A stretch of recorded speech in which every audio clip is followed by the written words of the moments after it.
ہوتی تھی. رسول اللہ اور صحابہ ان تمام کی تمام تر راتیں اعمال سے آباد رہتی تھی. ہم ان مبارک راتوں میں بھی اگر اعمال کرنا چاہتے ہیں تو ان کی عام زندگی کے اندر جن کاموں کے کرنے کی عادت ہوا کرتی تھی، جو کام سنت سے عام زندگی میں ثابت ہے، ہم انشاءاللہ انہی کاموں سے اپنی رات کو آباد کریں گے. تو وہ کام کیا کیا ہیں وہ سن لیجئے گا. البتہ پہلے چینل کو سبسکرائب کر لیں تاکہ اس حوالے سے کچھ اور پیغامات بھی آنے والے ہیں. صلاۃ و تسبیح کا طریقہ بھی آنے والا ہے آج ہی کی رات میں. تو جیسے ہی وہ اپلوڈ ہوگا آپ لوگوں کو پتہ چل جائے گا. تو سبسکرائب کر لیں انشاءاللہ. پھر آگے بات کرتے ہیں. تو آگے کی بات یہ ہے کہ دیکھو اللہ کے نبی صلی اللہ علیہ وسلم نے ہمیں راتوں میں کرنے کے اعمال جو بتلائے ہیں وہ یہ ہیں.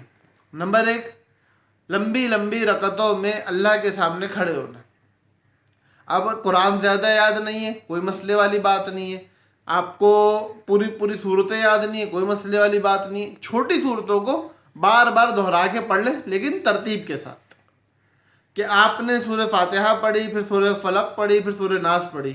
آپ نے سورہ فاتحہ پڑھی، سورہ اخلاص پڑھی، سورہ فلق پڑھی، سورہ ناس پڑھی.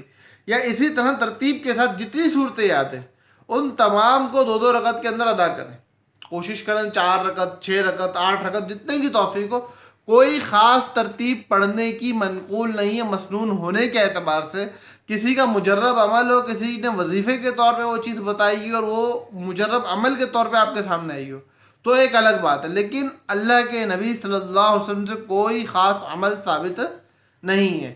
تو جو ترتیب تہجد کی ہے وہی ترتیب ہم نے اپنی نماز کے اندر لے کے آنی ہے. اس کے بعد جو دوسرا بڑا عمل ہے وہ دیکھ کر قرآن مجید کی تلاوت ہے. قرآن مقدس کا نسخہ آگے کھلا ہوا ہو، ہماری اس مصحف میں نظر ہو اور اس مصحف کو دیکھ کے یہ سوچیں کہ اللہ کے کلمات ہمارے سامنے ہیں اور اللہ کے کلمات کو ہم پڑھ رہے ہیں. اللہ ہم سے محو گفتگو ہے، ہم اللہ سے باتیں کر رہے ہیں. اللہ رب العزت سے ہمارا کلام چل رہا ہے. ہم اللہ کی باتوں کو سننے اور حاصل کرنے کی نیت سے کلام پاک پڑھ رہے ہیں. سمجھ میں آتا ہے بہت اچھی بات ہے، نہیں آتا ہے کوئی مسئلے والی بات نہیں. کلام پاک کا پڑھنا برکات سے خیروں سے خالی نہیں ہے. کیسے آئے گا انشاءاللہ اس کے بارے میں بھی ایک پیغام سن لیجئے گا.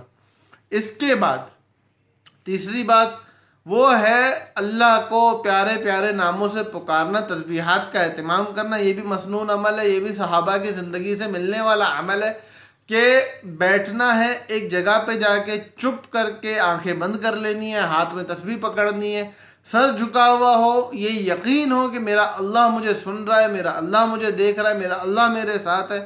اور پھر صحیح تصور کے ساتھ سبحان اللہ، اللہ پاکیزہ ہے، الحمدللہ، تمام تعریف اللہ کے لیے، لا الہ الا اللہ، اللہ کے سوا کوئی کارساز نہیں ہے، اللہ اکبر، اللہ سب سے بڑے ہیں. اس طرح پورے تصور کے ساتھ، دل کی توجہ کے ساتھ اگر کوئی بندہ چھپ کے اکیلے میں بیٹھ کے بنا کسی مجمع کو جمع کیے، بنا دل کی توجہ کو کہیں اور لے جائے ادا کرتا ہے کلمات، بہت مبارک کلمات ہیں، بہت مبارک عمل ہے. اور اس کے جو برکات آپ کو اپنی زندگی میں نظر آئیں گے نا، اس کی کوئی انتہا نہیں ہے. ایک تسبیح اس کی پڑھ لیں، ایک تسبیح صلی اللہ علیہ وآلہ وسلم یا کوئی اور درود شریف جو آپ کو یاد ہو اس کی پڑھ لیں.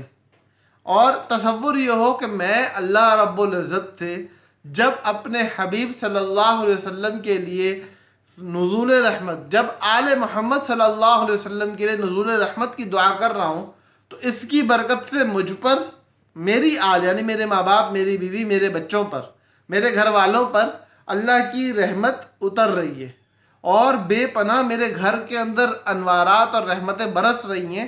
اس نیت سے درود شریف کا اہتمام ہو اور اس کے ساتھ اپنی زندگی کو گناہ سے بھرا ہوا سمجھ کر، جان کر، دیکھ کر اپنے زندگی میں آئے ہوئے حالات کو ختم کرنے کی برکت نیت تھے.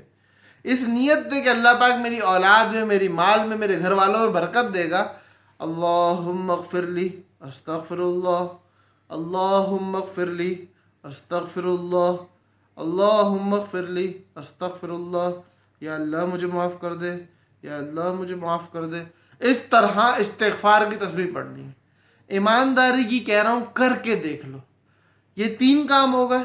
اور اس کے بعد ایک کام کرنا، اب تک کی زندگی میں جس طرح حالات گزارے ہیں، ہاتھ اٹھانا، اپنی پوری زندگی دل ہی دل میں اللہ کے سامنے بیان کرنا، اے اللہ تو نے مجھے پیدا کیا، میں اس دنیا میں آیا، میرے ماں باپ نے مجھ پہ احسانات کیے، مجھے بچپن سے لے کے پڑھانا لکھانا سنبھالنا ہے، اور جتنے معاملات، ہر بندے کی زندگی کی الگ کہانی ہے، اپنی زندگی کی پوری بایوگرافی اللہ کے سامنے پیش کرو، اس کے اندر اپنے ناکامیوں کو اللہ کے سامنے بیان کرو، اللہ سے مانگو کہ یا اللہ میں نے اپنی پوری زندگی آپ کو بیان کی ہے، آپ میری زندگی کو کامیاب کر دیں، آپ میری زندگی کو مبارک بنا دیں۔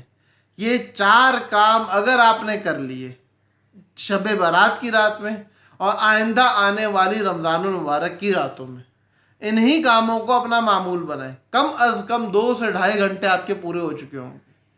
یہ 2 سے 2.5 گھنٹے آپ کی زندگی میں کیا سکون، کیا برکت اور کیا رحمت لے کے آئے گا نا، اس کا نہ ہم تصور کر سکتے نہ آپ تصور کر سکتے۔ اور یہ ساری کی ساری چیز آپ کو ملے گی سنت کی برکت اور نور کے وجہ سے۔ تو بھائی اللہ کے نبی صلی اللہ علیہ وسلم کے دھیان کے ساتھ، اللہ کے نبی صلی اللہ علیہ وسلم کے تصور کے ساتھ ہماری زندگی گزر رہی ہو کہ میرے نبی جی اس مقام پہ ہوتے تو کیا کرتے، میرے نبی جی اس مقام پہ ہوتے تو کیا کرتے، میرے نبی جی اس مقام پہ ہوتے تو کیا کرتے، تو ہماری زندگی خود بخود انوارات سے بھر جائے گی، ہم خود بخود اللہ کو راضی کرنے کے کاموں میں لگے ہوئے ہوں گے اور اللہ ہم سے راضی ہوتے رہیں گے۔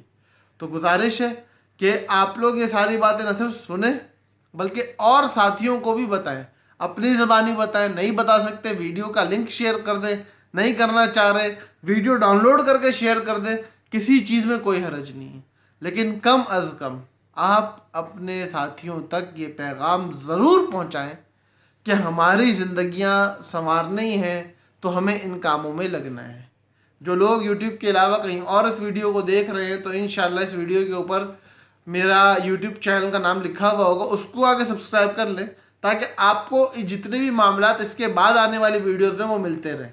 اللہ پاک ہم سب کو دین سیکھ کر سنت کے مطابق زندگی گزارنے والا بنائے اور اپنا مقرب اور مبارک بندہ بنا لے۔ السلام علیکم ورحمۃ اللہ وبرکاتہ۔